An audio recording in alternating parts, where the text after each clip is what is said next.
नमस्कार बाजार अगले हफ्ते में आप सभी का स्वागत है। मैं हूं स्वाति रायना। इस शो में हम आपको बताएंगे बाजार में इस हफ्ते का पूरा एक्शन, साथ ही सोमवार के लिए और अगले हफ्ते की खास स्ट्रैटेजी आप क्या बनाएं।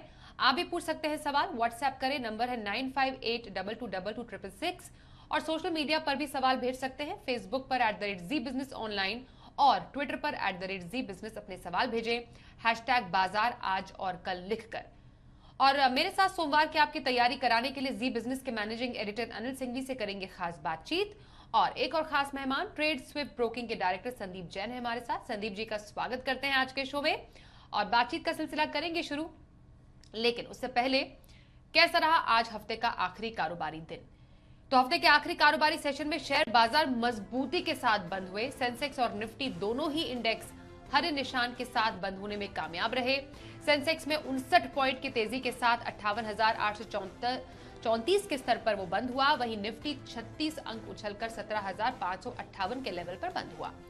बैंक निफ्टी 36 अंक चढ़कर 38,987 के स्तर पर बंद होने में कामयाब रहा।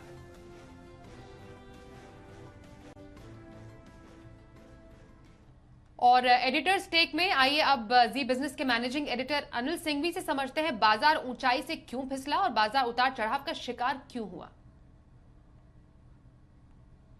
हफ्ते के आखिरी दिन और सितंबर सीरीज की शुरुआत के पहले दिन भारतीय बाजारों में सीमित दायरे में लेकिन मजबूती के साथ कारोबार दिखा। दिन भर भारतीय बाजार छोटे दायरे में ट्रेड करते हुए दिखे। 17,700 के आसपास खुलकर पहुंचे और उसके बाद दिन भर 17,650 17,700 की रेंज में कारोबार किया और उसके बाद आखिरी घंटे में कल ही की तरह थोड़ी बहुत प्रॉफिट बुकिंग ऊपरी स्तरों से आती दिखी। 17,525 के आसपास पहुंचे और फाइनली 17,550 के आसपास की क्लोजिंग हल्के हरे निशान में। कमोवेश बैंक निफ्टी का भी यही हाल था। मजबूती के साथ शुरुआत होने के बाद दिन भर 39,000 के ऊपर ट्रेड करते हुए दिखे और बंद भी 39,000 से 10-15 पॉइंट नीचे ही हल्के से हरे निशान में। और यही हाल सेंसेक्स का था। बढ़ने गिरने वाले शेयरों की संख्या में आज ब्रॉडर मार्केट में मजबूती का ही माहौल रहा। जो तेजी के कारण थे, एक तो ये कि कल की एक्सपायरी का प्रेशर खत्म होने के बाद नई सीरीज को लेकर उत्साह, दूसरा अमेरिकी बाजारों में कल अच्छी खासी तेजी, एशियाई बाजारों का रुझान भी पॉजिटिव। एफआईज की तरफ से कोई खास बिकवाली का प्रेशर है नहीं। हल्के बाजार और तकनीकी तौर पर मजबूत और साथ ही कच्चा तेल $2-3 नीचे $100 के आसपास आता हुआ दिखा। ये सारे कारण थे। लेकिन हाँ, जितनी तेजी शायद आप सोच रहे हो क्लोजिंग बेसिस पर उतनी हो नहीं पाई। उसकी वजह यह कि आज रात अमेरिका में चूंकि जैक्सन हॉल की जो मीटिंग है उसमें जेरेमी पावेल साहब अपना भाषण देंगे, उससे पहले बाजार थोड़े से सतर्क रहे। लेकिन ओवरऑल कह सकते हैं यह हफ्ता अच्छी मजबूती के साथ बाजार ट्रेड करते हुए दिखे और वीकली क्लोजिंग के लिहाज से 17,500 के ऊपर बंद होना और 39,000 के पास बैंक निफ्टी का बंद होना अच्छा ही माना जाएगा। आइए अब आज के एक्सपर्ट का रुख कर लेते हैं। संदीप जी हमारे साथ है। संदीप जी, इस हफ्ते बाजार ने हर कोई चीज देखी। एक अच्छी तेजी, फिर करेक्शन और उसके बाद अल्टीमेटली हमने देखा बाजार पॉजिटिव में ही बंद हुए हैं। क्या राय देंगे आप इस बाजार पर, क्या स्ट्रैटेजी रखी जा सकती है? बिल्कुल, जैसे अनिल जी ने अभी कहा कि जैक्सन हॉल पे पूरी नजरें बनी हुई है। सर्टेनली मार्केट्स कॉशियस भी रहे हैं, बट कल की कटान के बाद एक अच्छी ओपनिंग हुई और ऊपर प्रॉफिट बुकिंग आई है। तो ये भी एक ऐसा लगता है कि 15,700-800 एक अच्छा खासा रेजिस्टेंस की तरह काम, 17,700-800 सॉरी, अच्छा खासा रेजिस्टेंस की तरह काम कर रहा है। तो मुझे लगता है कि ऊपर के लेवल से प्रॉफिट बुकिंग आ रही है और नीचे 17,300-400 एक रेंज है जहां पे बाइंग भी आती है। So overall buy on declines की रणनीति तो अपनानी चाहिए मार्केट्स में। और कुछ सेक्टर्स बहुत बढ़िया कर रहे हैं, जैसे कि डिफेंसिव सेक्टर्स में अगर हम बात करें तो एफएमसीजी सेक्टर बढ़िया लग रहे हैं, सीमेंट स्टॉक्स बढ़िया लग रहे हैं, बिल्डिंग मटेरियल्स वाले स्टॉक बढ़िया लग रहे हैं, कॉफी वाले स्टॉक्स आज अच्छा कर रहे थे। इवन स्टील वापस से जो चाइना में स्टिमुलस पैकेज की बातें आई है तो उसकी वजह से थोड़े मेटल्स में भी थोड़ी उठाव आई है। सो मुझे लगता है कि मार्केट्स में कहीं ना कहीं नेगेटिव न्यूज के साथ साथ कुछ पॉजिटिविटी भी है, ग्लोबल क्यूज भी पॉजिटिव है। सो सारी नजरें अब देखते हैं शाम को आज जैक्सन हॉल में क्या होता है। बट ओवरऑल जिन्होंने पोजीशन ले रखी है वो अपने पोजीशन में बने रहें और बाय ऑन डिप्स की रणनीति अभी भी अपना सकते हैं। और जो मैंने सेक्टर्स कहा उन सेक्टर्स में काफी आगे तेजी देखने को मिल सकती है। ओके, अब स्टॉक स्पेसिफिक आपसे राय लें संदीप जी, तो हफ्ते भर का नजरिया किस शेयर में रखने की सलाह देंगे और लॉन्ग टर्म व्यू के लिए कौन सा स्टॉक है आपकी पसंद? बिल्कुल, ये दो स्टॉक्स के बारे में अगर मैं बात करूं तो सुब्रोस का मैं नाम पहले लूंगा, जो कि एक ऑटो इंसुलरी, एक अच्छी कंपनी, एयर कंडीशनिंग की कंपनी है। और 328 के लगभग बंद हुआ है, 360-70 का टारगेट लगाएं और 310 का स्टॉप लॉस। सो पोजिशनल पिक के तौर पे सुब्रॉस लिमिटेड। और अब मैं अगर लॉन्ग टर्म पिक की बात करूं तो आज अनिल जी ने तो जबरदस्त एक स्टॉक दिया ही था, एफएनओ का सबसे बड़ा गेनर रहा, और वह फर्टिलाइजर स्टॉक, और वैसा ही चंबल फर्टिलाइजर, और वैसा ही स्टॉक मैं लाया हूं, वो है जीएनएफसी, एक गजब की company, again Gujarat state government की कंपनी मान सकते हैं, जीएसएफसी प्रोमोटेड कंपनी है गुजरात स्टेट फर्टिलाइजर, जो कि मैंने इस सेगमेंट में भी और ओवरऑल बहुत बार ये स्टॉक को भी रेकमेंड किया है। तो गुजरात नर्मदा ये गजब की कंपनी है और फंडामेंटल्स एक्सट्रीमली अट्रैक्टिव, फैंटास्टिक। मतलब एक जीरो डेट कंपनी 5 के 6 के पी मल्टीपल पे 33% का रिटर्न ऑन कैपिटल एम्प्लॉयड, 25% का रिटर्न ऑन इक्विटी, 32% की प्रॉफिट की कैगर पिछले 3 साल की, और मार्जिन भी गजब के 27-28%, जस्ट बिकॉज ये कंपनी पीएसयू है इसीलिए इतने सस्ते वैल्यूएशन पे अवेलेबल है, और 1.5% का डिविडेंड डील। मुझे लगता है कि ये स्टॉक पे बिल्कुल ध्यान देना चाहिए, और एक बहुत ही जबरदस्त कंपनी में ये बोलूंगा कि कंपनी के fertilisers, traded fertilisers, industrial chemicals में भी कंपनी है, और नर्मदा बोल के इनकी ब्रांड है जो कि बहुत पॉपुलर है। सारे फर्टिलाइजर स्टॉक्स पिछले कुछ दिनों से बहुत जबरदस्त कर रहे हैं, तो मेरे हिसाब से इस स्टॉक को बिल्कुल लेना चाहिए। छोटा प्रेजेंस इनका आईटी सेगमेंट में भी है, गुजरात गवर्नमेंट का कुछ काम करते हैं, तो ये स्टॉक को लेइंग लेवल्स पे 870-890 का टारगेट लगाए आने वाले 6 से 9 महीने के लिए।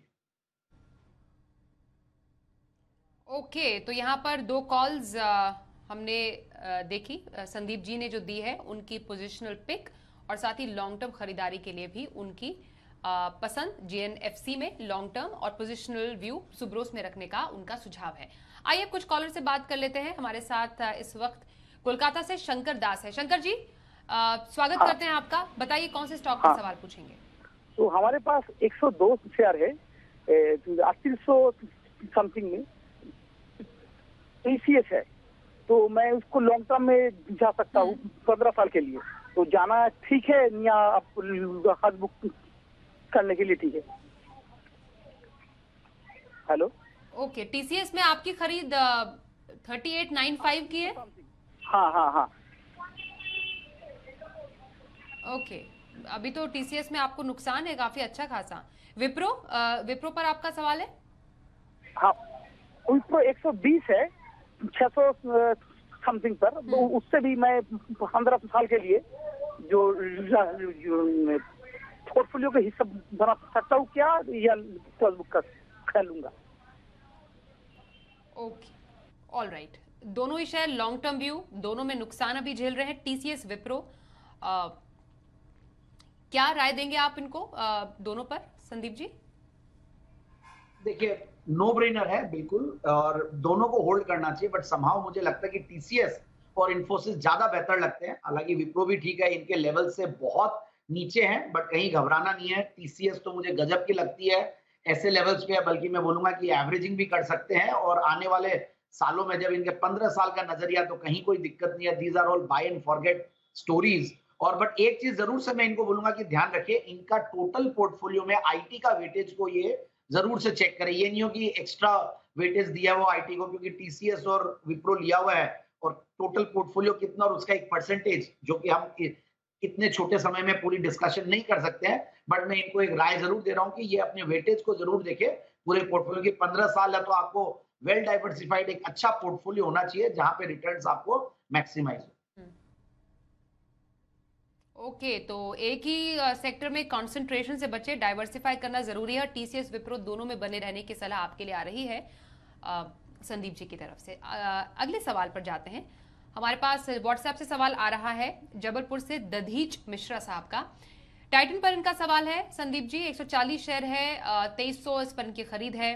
शेयर में आज तेजी देखी गई, निफ्टी का टॉप गेनर भी बना, और खासतौर पर त्योहारों से पहले रिटेल सेक्टर में अच्छी खासी तेजी भी हम इसकी उम्मीद कर सकते हैं। प्रॉफिट भी इन्हें काफी अच्छा खासा है, क्या करें टाइटन में?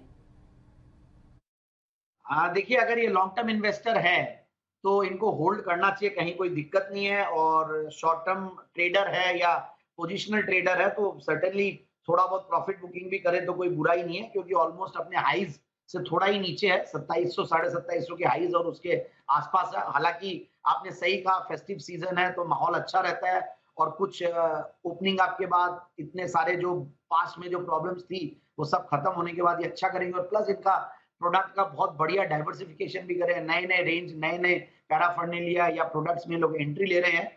सो आई थिंक ये बने रह सकते हैं लॉन्ग टर्म के अगर इन्वेस्टर है। बाकी देखिए, ये स्टॉक का नाम लेते हैं तो हमें वापस से राकेश झुनझुनवाला जी की याद आती है, और पिछले हफ्ते भी शायद मैंने इसके ऊपर जवाब दिया था, और हमें याद है कि लास्ट हफ्ते ही वो हुआ था। So anyways, Titan is a very good over. Okay, Titan बने रहने की सलाह रही है संदीप जी की तरफ से। इंदौर से यश लालवानी इस वक्त हमारे साथ है। यश जी, बताइए कौन से स्टॉक पर आप सवाल पूछेंगे? मैम, इन्फोसिस लिया हुआ है मेरा 30 शेयर से 1879 पे। कब तो तक होल्ड कर सकते हैं? मैम, टारगेट के लिए वेट कर रहे हैं, क्या टारगेट रहेगा? टारगेट के लिए वेट करें। कब लिया था इन्फोसिस आपने? मैम, 4 महीने हो गए। ओके, संदीप जी क्या राय देंगे इन्फोसिस पर? इन्हें नुकसान है अभी इन्हें? देखिए, मुझे ऐसा लगता है कि ये लेवल्स बहुत बढ़िया इन्फोसिस के, और ये नहीं भूलना चाहिए कि कंपनी ने खुद ने 1750 पे बाईबैक किया मार्केट से, हालांकि टेंडर रूट से नहीं था बट मार्केट से लिया था। तो ये लेवल्स बहुत बढ़िया है, टेक्निकली भी बहुत बढ़िया है। ये 4 महीने की बात करें तो सर्टेनली मुझे टेक्निकल्स भी देखना पड़ेगा। तो ऑलमोस्ट अपने 200 डेमा के ऊपर कंसोलिडेट कर रहा है, और बहुत ज्यादा डाउनसाइड भी नहीं लगती, और अपसाइड मुझे बहुत बढ़िया लगती है। तो ये एवरेजिंग कर सकते हैं, क्योंकि इनके भाव बहुत ऊपर के हैं। सर्टेनली मतलब 1879 का भाव है, तो इतनी जल्दी अब वहां तक तो नहीं लगता कि पहुंचेगा। बट ये जरूर है कि इन लेवल्स पे एवरेज करेंगे तो इनके प्रॉफिट्स और एवरेजिंग से लॉसेस मिनिमाइज होकर प्रॉफिट्स में आ सकते हैं। So he should average at this levels. Okay, इस लेवल पर एवरेज करने की सलाह इन्फोसिस में आ रही है आपके लिए। अगले कॉलर का सवाल लेते हैं। हैदराबाद से श्रीवल्ली राव, एसबीआई पर सवाल है। 100 शेयर इनके पास है एसबीआई के, और खरीद है 500 की। एसबीआई पर क्या राय देंगे आप संदीप जी? बिल्कुल, देखिए, पीएसयू स्टॉक्स और पीएसयू बैंक्स गजब का कर रही है, और मुझे याद है अनिल जी ने भी जबरदस्त राय दी थी पीएसयू बैंक्स में लेने की। और कल जब मैं आफ्टरनून शो में था तो हम लोगों ने पीएसयू बैंक्स के ऊपर बहुत बड़ी डिस्कशन हुई थी। आईडीबीआई बैंक, यूनियन बैंक, ये सब बहुत बढ़िया कर रहे हैं। बैंक ऑफ बड़ौदा अच्छा कर ही रहा है, पीएनबी भी इवन पार्टिसिपेट कर रहा है, और एसबीआई तो देखिए दिग्गज बैंक है public sector bank, private sector public sector banks का। तो मेरे हिसाब से इस स्टॉक को बिल्कुल ये होल्ड करके रखें, आने वाले दिनों में ये बहुत बढ़िया करेगा। Again it can be a buy and forget story. जिस तरीके की सरकार ने इनिशिएटिव लिए थे और काफी सारी चीजें क्लीन अप हुई है सिस्टम में, उसका बहुत बड़ा बेनिफिशियरी पीएसयू बैंकिंग सेक्टर रहेगा। तो I feel it's a very good hold, and बिल्कुल नीचे आने पे घबराए नहीं, और एवरेज कर सकते हैं अगर इनके पास स्पेयर फंड्स है। होल्ड एसबीआई पर राय आ रही है संदीप जैन की तरफ से। सीहोर से विशाल शर्मा से बात करते हैं। विशाल जी, स्वागत करते हैं आपका। बताइए कौन से स्टॉक पर सवाल है? नमस्ते मैडम, मेरे पास ओरिएंट पेपर के 29 रुपए 70 पैसे के भाव के लगभग 2300 शेयर है। क्या राय है आगे? ओके, 2300 शेयर, खरीद भाव क्या है आपकी? मैडम, 29 रुपए 70 पैसे। अच्छा, 29 रुपए 70 पैसे। All right. और कब तक होल्ड आप कर सकते हैं? मैडम, लॉन्ग टर्म है। लॉन्ग टर्म ओरिएंट पेपर में, पेपर स्टॉक्स और खासतौर पर ओरिएंट पेपर, क्या राय देंगे? देखिए, इत्तेफाक देखिए कि मैं यही एक स्टॉक है पेपर सेक्टर में जिसको मैंने रेकमेंड नहीं किया, और ऑलमोस्ट मैंने one after the another Jain साहब के जेम्स में या 10 की कमाई में, एसपीएल में मैंने खूब रेकमेंड किया, और एग्रेसिवली पेपर की बात आती है तो सर्टेनली अनिल जी भी मुझे याद करते, पेपर, शुगर, ये सारे स्टॉक्स, और JK paper, West Coast paper, सीसासाई paper, Star paper, even Ruchira paper अभी रिसेंटली रेकमेंड किया, वो भी बहुत जबरदस्त चला। बट ओरिएंट पेपर को मैंने नहीं किया, मुझे समाव फंडामेंटल्स बहुत बढ़िया नहीं लगते थे कंपनी के। हालांकि बिरला ग्रुप कंपनी है, और इस क्वार्टर में सर्टेनली थोड़े फंडामेंटल्स बेहतर हुए हैं, बट फिर भी मैं ये राय दूंगा कि इंडिया अभी प्रॉफिट्स में है, तो कहीं ना कहीं एग्जिट ऑन बाउंस की राय दूंगा, और ये स्टॉक से निकल के दूसरे लीडर में स्विच करे, जैसा कि वेस्ट कोस्ट पेपर या फिर जेके पेपर, वहां पे भी वैल्यूएशंस बहुत अच्छे हैं, अट्रैक्टिव है। हो सकता है कि ये स्टॉक 34-35 तक के लेवल्स भी जा सकता है, तो वहां पे ये प्रॉफिट बुकिंग करे। और लॉन्ग टर्म के ये चूंकि इन्वेस्टर और पेपर स्टॉक में इन्वेस्टेड रहना है, तो he should be invested with a leader which is JK paper, SSI paper और वेस्ट कोस्ट पेपर। इन तीनों में से एक में रह सकता है, इवन आंध्रा पेपर। सोमवार की सुबह जब हम लौटेंगे तो हमारे पास ढेर सारे ट्रिगर्स होंगे ग्लोबल मार्केट से। सबसे पहले तो जेरेमी पावेल साहब जो जैक्सन हॉल में अपना भाषण देने वाले हैं, उनसे क्या कुछ संकेत मिलते हैं और अमेरिकी बाजार किस तरह का रुझान दिखाते हैं, वो तो अपने आप में अहमियत वाला हो गई। सोमवार सुबह डाउ फ्यूचर्स को देखते हुए भारतीय बाजार शुरुआत करेंगे और उसके बाद एक बार शुरुआत ग्लोबल मार्केट से करने के बाद हम अपने दम पर आगे बढ़ने की कोशिश करेंगे। जिस सपोर्ट रेंज की हम बात कर रहे हैं वो है 17,350 से 17,450 की। ये बहुत मजबूत सपोर्ट रेंज है जो पिछले हफ्ते भी हमने होल्ड की, इस हफ्ते भी वहीं पर बाजार पहले सपोर्ट लेने की कोशिश करेंगे और ऊपरी स्तरों पर 17,625, 17,725 ये 100 पॉइंट की रेंज है जहां पर रुकावट और प्रॉफिट बुकिंग आने की संभावना। एक बार उसके पार निकले तो फिर फ्रेश और बड़ी तेजी बनेगी। बैंक निफ्टी का जहां तक सवाल है, ऐसे देखें तो 38,500 के आसपास पूरा सपोर्ट लेता है बैंक निफ्टी और 39,500 के आसपास आती है सप्लाई।